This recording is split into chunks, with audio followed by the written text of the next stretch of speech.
Donald Trump has asked the United States Supreme Court to intervene in his felony convictions.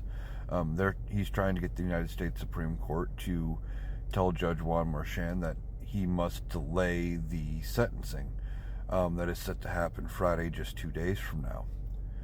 And he is asking the United States Supreme Court to rule that President-elect also gets the same immunity ruling help that he got when they made the initial immunity ruling about sitting presidents and official acts.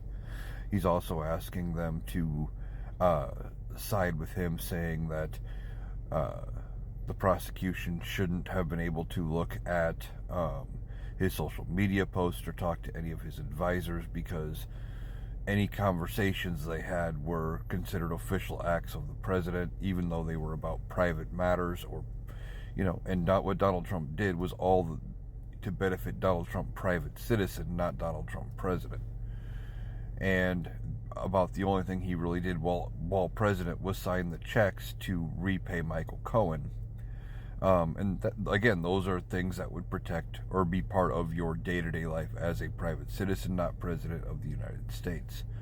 But he is asking the Supreme Court to intervene.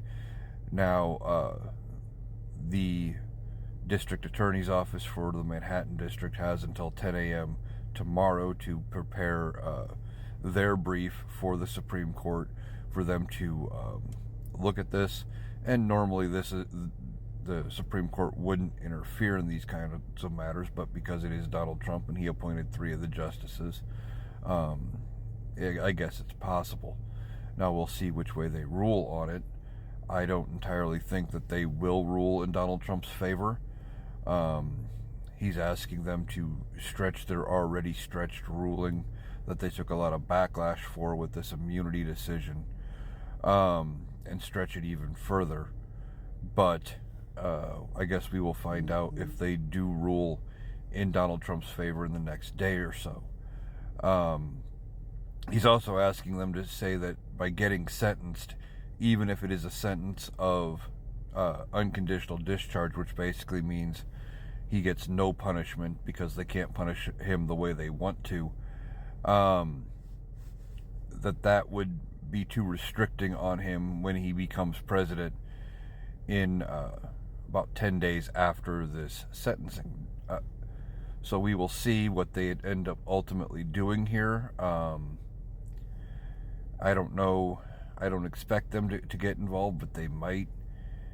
And it's just Donald Trump attempting to delay things like he likes to do. And as I've talked about in several other videos, it could come back and bite him in the butt anyway, because he's trying to get it delayed till after he's president.